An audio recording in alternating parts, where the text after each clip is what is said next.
Semangat pagi dan salam sejahtera untuk kita semuanya. Apa kabarnya di hari ini? Mudah-mudahan semuanya dalam keadaan sehat. Nah, anak-anak ibu, pada minggu yang lalu kita sudah belajar mengenai bilangan kuantum. Ada 4 jenis bilangan kuantum. Yang pertama bilangan kuantum utama, bilangan kuantum azimut, bilangan kuantum magnetik, dan bilangan kuantum spin. Pada bilangan kuantum azimut ada orbital S, ada orbital P, ada orbital D, orbital F. Orbital S itu dapat ditempati oleh 2 buah elektron. Orbital P dapat ditempati oleh 6 buah elektron. Orbital D dapat ditempati oleh 10 buah elektron.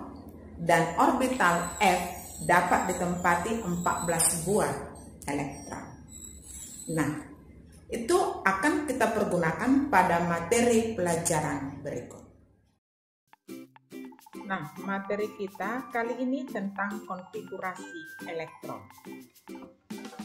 Adapun tujuan pembelajaran kita adalah yang pertama, peserta didik dapat menjelaskan aturan penulisan konfigurasi elektron.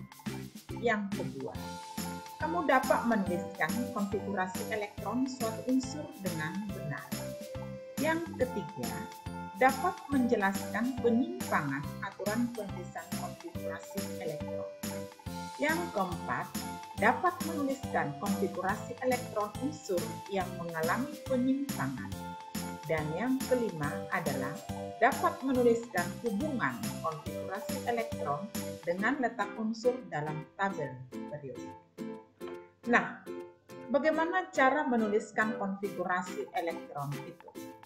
Ada 3 aturan yang harus kita ikuti di dalam penulisan konfigurasi elektron. Yang pertama aturan Aufbau, kedua larangan Pauli, yang ketiga aturan Hahn. Aufbau menyatakan bahwa elektron mempunyai kecenderungan untuk menempati subkulit dari tingkat energi yang lebih rendah dahulu, dimulai dari 1s, 2s, 2p, 3s, 3p, 4s, 3d, dan selanjutnya. Yang kedua, larangan Pauli menyatakan bahwa di dalam satu atom tidak boleh terdapat 2 elektron dengan 4 bilangan kuantum yang sama. Jadi jika harga N-nya sama, harga M sama, harga S-nya tidak boleh sama. Atau jika harga L sama, S sama, maka harga M-nya tidak boleh sama. Yang ketiga, aturan Hahn menyatakan bahwa pada orbital yang memiliki tingkat energi yang sama, pengisian elektron dalam orbital dilakukan dengan spin yang sejajar terlebih dahulu, kemudian diikuti dengan spin yang berbeda arah. Sebagai contoh, konfigurasi elektron O dengan nomor atom 8, 1s2, 2s2, 2p4, diagram orbital S diisi dengan 2 elektron, 2s juga 2 elektron, 2p4, 3 orbitalnya itu isi dulu dengan spin yang sama arahnya ke atas lebih dahulu, sedangkan elektron yang keempat menempati orbital yang P paling kiri dengan arah yang berbeda. Kemudian kita ambil contohnya konfigurasi elektron gas mulia. Kenapa? Karena konfigurasi elektron gas mulia ini menjadi konfigurasi elektron yang stabil dan bisa menjadi singkatan untuk konfigurasi elektron yang lain.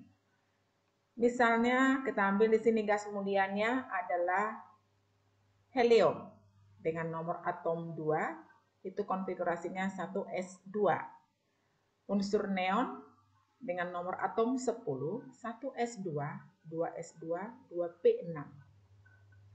Argon dengan nomor atom 18, 1s2, 2s2, 2p6, 3s2, 3p6.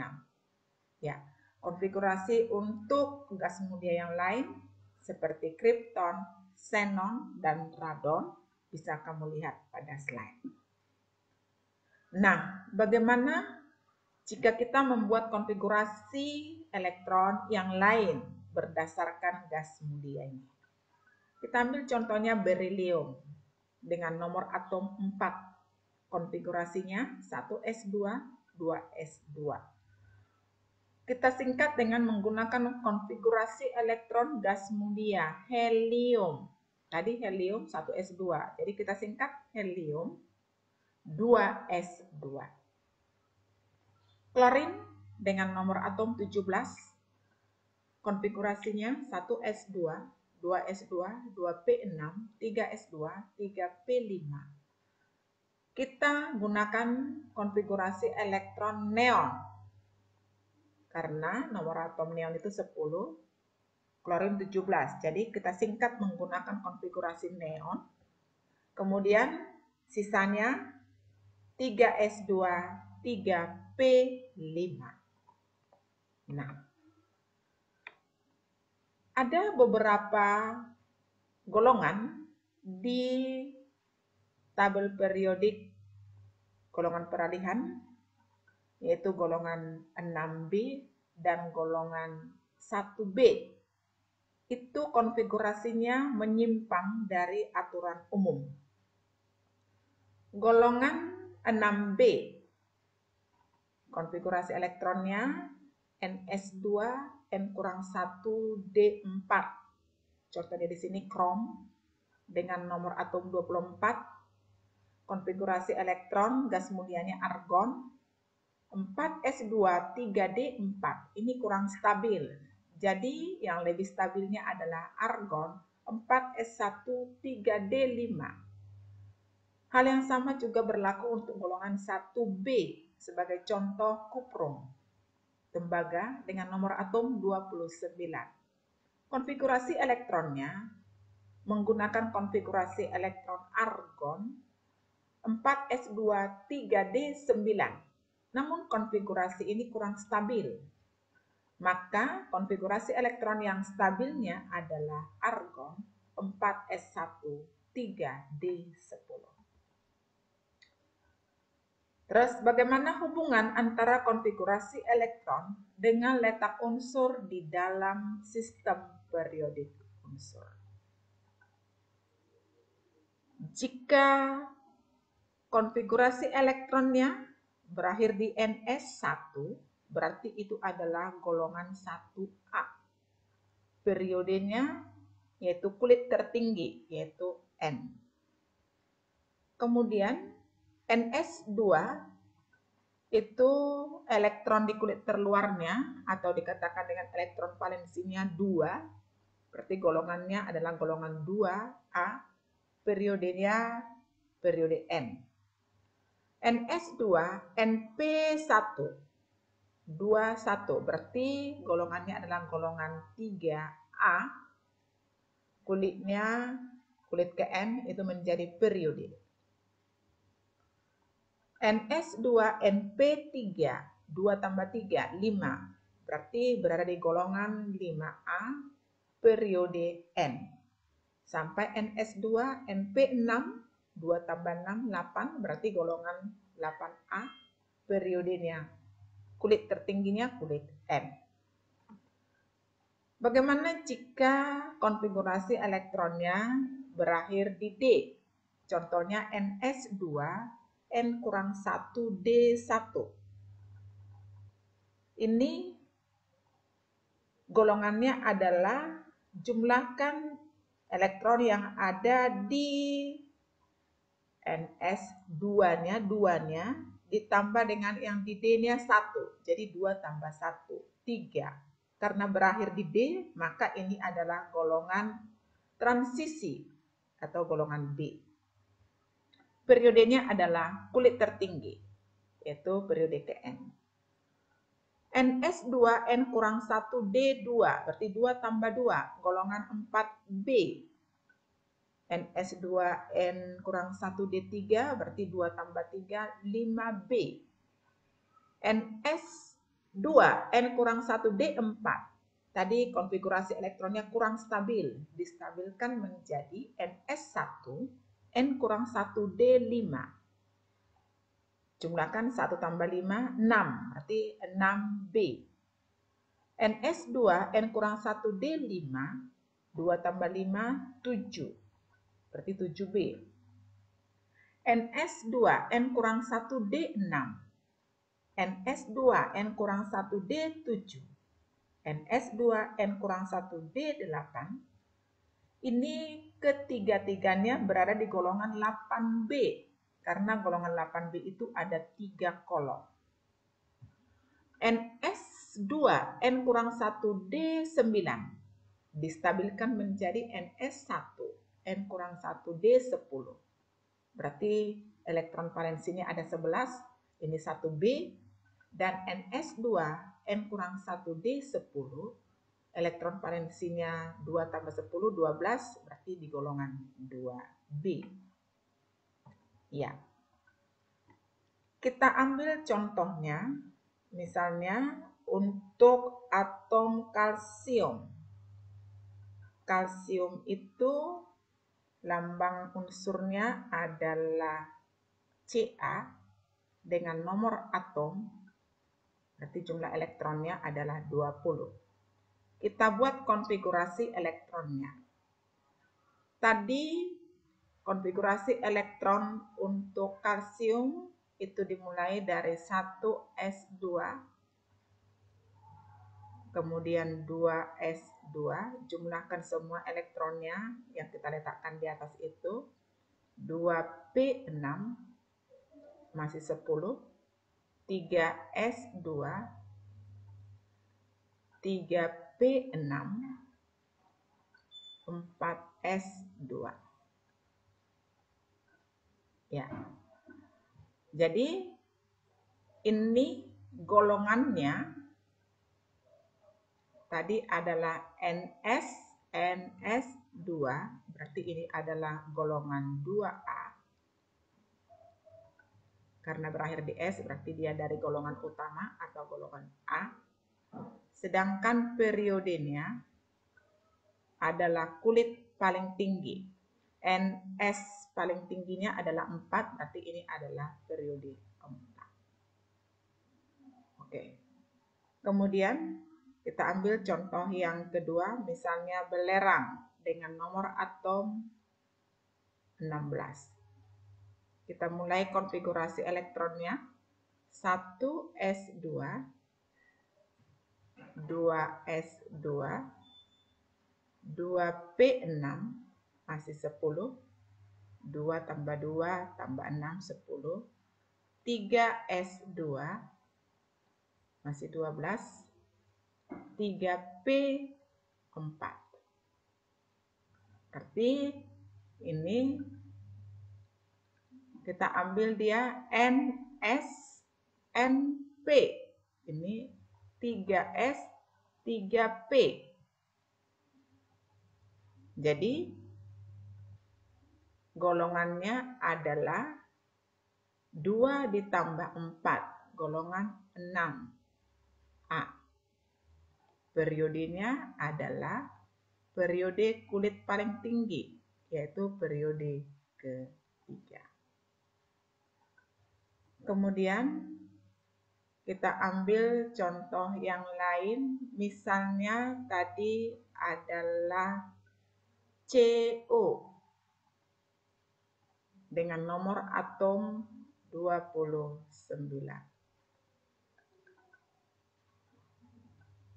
Konfigurasi elektronnya tadi 1s2, 2s2, 2 2P6, 3S2, 3P6, 4S2, atau ada tadi kan ini 4S2, 3D9.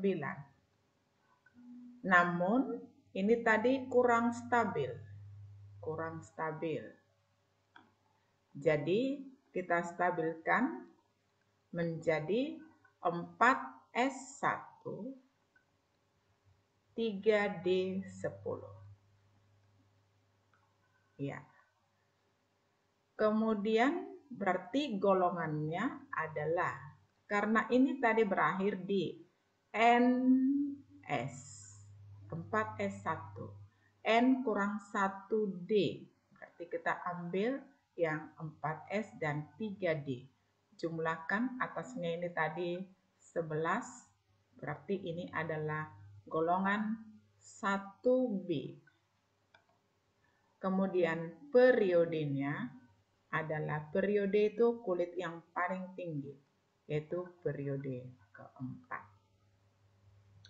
Oke, bagaimana misalnya dengan konfigurasi elektron Br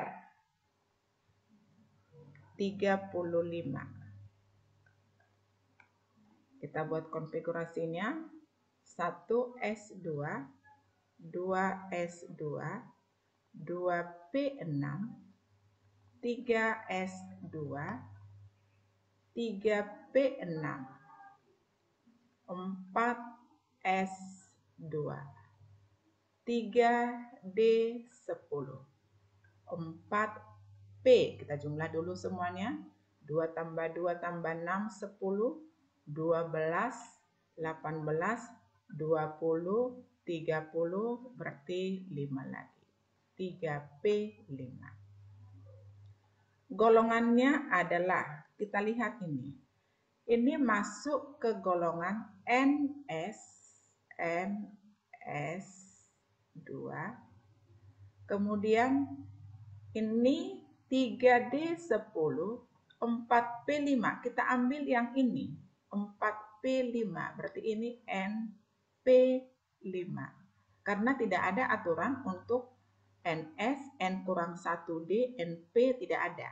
Jadi kita ambil yang NS2, NP5-nya ini. Jadi ini adalah jumlahnya 7, berarti golongan 7A. Kemudian periodenya adalah kulit yang paling tinggi, yaitu kulit yang keempat. Oke, sekarang tugasmu tuliskan konfigurasi elektron. Tuliskan konfigurasi elektron dan tentukan letaknya, yaitu golongan dan periodenya. Ya. Dan tentukan letaknya dalam sistem periodik unsur. Maksudnya golongan berapa, periode berapa. Yang pertama, unsur X dengan nomor atom 53. Yang kedua, unsur Y dengan nomor atom 47. Silahkan dikerjakan sebagai latihan. Demikianlah pembelajaran kita pada hari ini tentang konfigurasi elektron. Tetap jaga kesehatan, terapkan protokol kesehatan dimanapun kamu berada selama pandemi corona ini.